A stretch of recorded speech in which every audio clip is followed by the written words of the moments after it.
اس دشمنداری کے حوالے سے بڑی گہری نظر رکھی ہوئی ہے.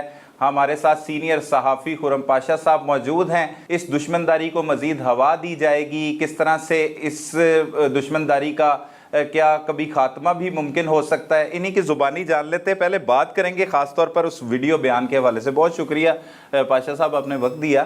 یہ بتائیں کہ یہ جو خوفناک دشمنداری لاہور میں چلی آ رہی ہے اور اب امیر بلاج بھی اس کی نظر ہو گیا، اور کیا دیکھتے ہیں آگے کیا ہونے جا رہا ہے؟ دیکھیں سلمان بھائی، میں تو یہ سمجھتا ہوں کہ جو تیفی بٹ کا بیان سامنے آیا ہے، انٹرویو سامنے آیا ہے، چونکہ جتنا زیادہ اس واقعہ کا شور برپا ہو گیا تھا نا، خصوصاً سوشل میڈیا کے حوالے سے، اور ایک ون سائیڈڈ پکچر ہی چلتی رہی ہے اب تک.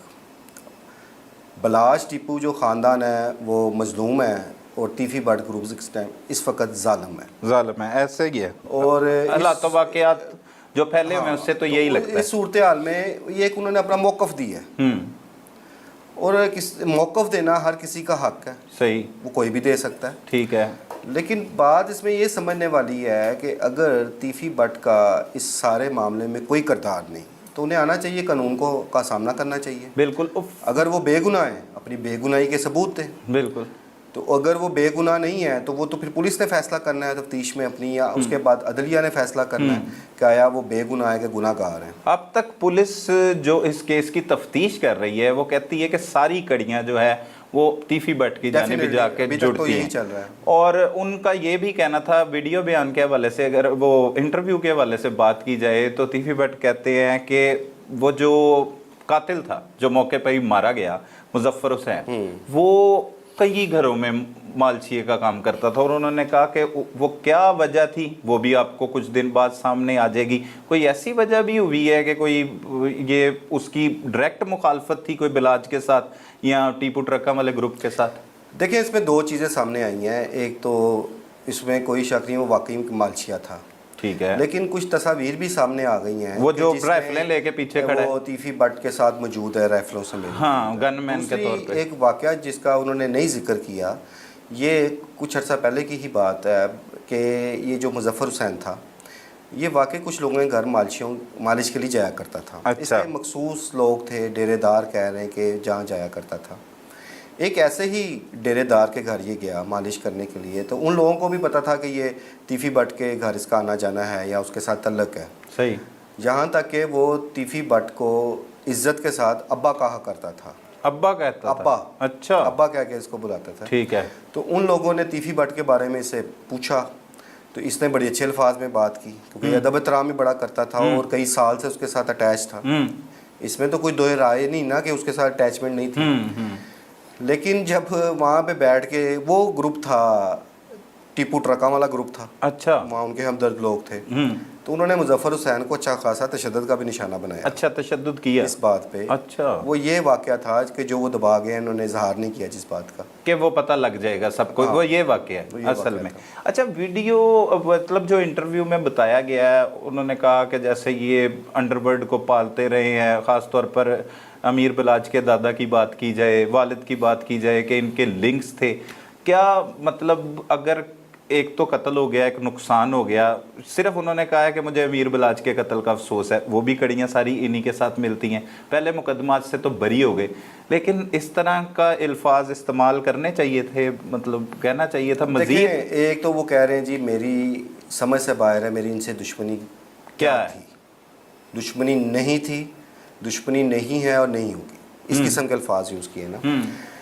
لیکن اس بات پر تو ہر کسی کو پتا ہے کہ یہ ایک سنگین دشمنی کئی برس سے چلتی ہے، کئی برس سے نسلوں تک. جہاں تک رہی انڈر ورلڈ کی بات، تو اس دشمنی نے میں سمجھتا ہوں بہت سارے بدماشوں کو جنم دیا. بالکل، کیونکہ دونوں گروپ اپنی قوت بڑھانا چاہتے تھے، اپنے ساتھیوں کو ساتھ ایک بزور قوت جو ایک سلسلہ ہوتا ہے اس کو لے کے آگے چلنا چاہتے تھے. کوئی ادھر اٹیچ تھا، کوئی ادھر اٹیچ تھا. بالکل ایسے ہی ہے. کچھ لوگ ایسے تھے جو دونوں گھروں کے ساتھ اٹیچ تھے، ان کی روٹیاں لگی ہوئی تھیں. بالکل ہے. تو وہ کافی سارے لوگ جو ان میں بھی اٹھتے بیٹھتے تھے. جس طرح ایک مثال میں آپ کو دیتا ہوں، ہم تازی مثال دیتا ہوں، اس طرح کی بے شمار مثالیں ہیں. एहसन शाह करेक्टर सामने आता है। हाँ बिल्कुल एहसन अब एहसन शाह का क्या किरदार था, वो बलाज के नाम पे दिहाड़ियाँ लगाता था, बलाज का नाम यूज़ करता था।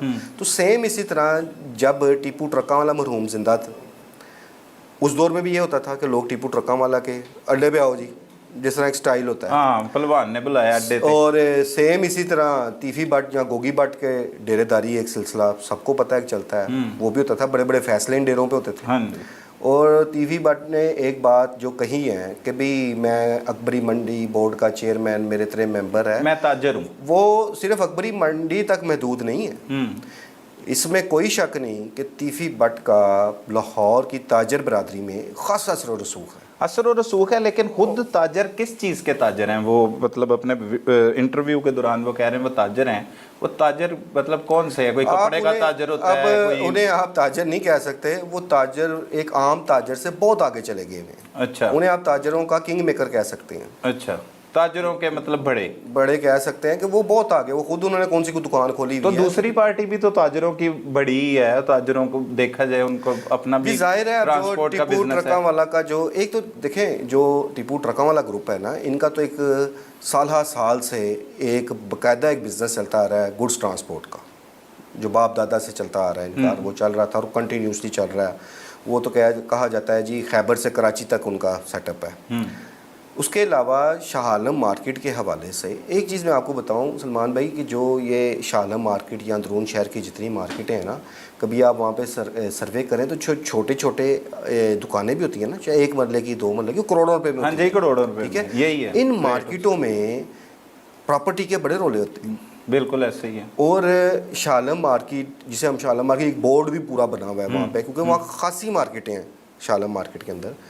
उन मार्केटों में आधी मार्केटों पे असर रसूख टीपू ट्रका वाला ग्रुप का, और आधी मार्केटों में जो असर रसूख है वो तीफी भट्ट ग्रुप का, और वो चलता आ रहा है, कई साल से चलता आ रहा है वो ऐसे ही। और वो मामला चलते हैं इनके मार्केटों के तनाज़ात होते हैं। अगर दुकानों के इवन के कोई कब्ज़ों का रोला है, कोई प्रॉपर्टी के जो तनाज़ात हैं, वो इन लोगों के डेरों पे बैठ के हल होते रहे। फैसले यहाँ पे होते फैसले होते हैं। अगर किसी से खाली करवानी है तो इनकी मदद लेनी है। उसमें एक चीज़ उन्होंने खुद भी मानी है कि मैं जो फैसले कराता हूँ ताजरों के, मैं उस पर पैसे नहीं लेता। अच्छा, ये उन्होंने अपने इंटरव्यू में भी बात की है। वो इट्स मीन कि वो फैसले आते थे इन लोगों के पास और ये लोग करवाते थे।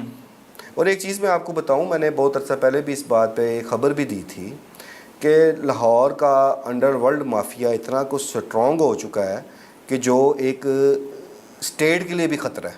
स्टेट के लिए खतरा है। क्यों कि जो उसमें सिर्फ इस 2 ग्रुपों की बात नहीं, मैं एक ओवरऑल बात करता हूं। ओवरऑल बात कर उसमें आप जो तनाज़ात पुलिस हल नहीं करा सकती या हमारी अदलिया में हल नहीं होते, वो डेरों पे बैठ के हल हो जाते थे। बिल्कुल। उसमें ये बदकिस्मती कत्ल से है लेके वो चाहे लेन देन का तनाज़ा है, कोई प्रॉपर्टी का तनाज़ा है, इवन फैमिली मैटर्स, मियाँ बीवी के झगड़े तक डेरों पे बैठ के हल होते थे।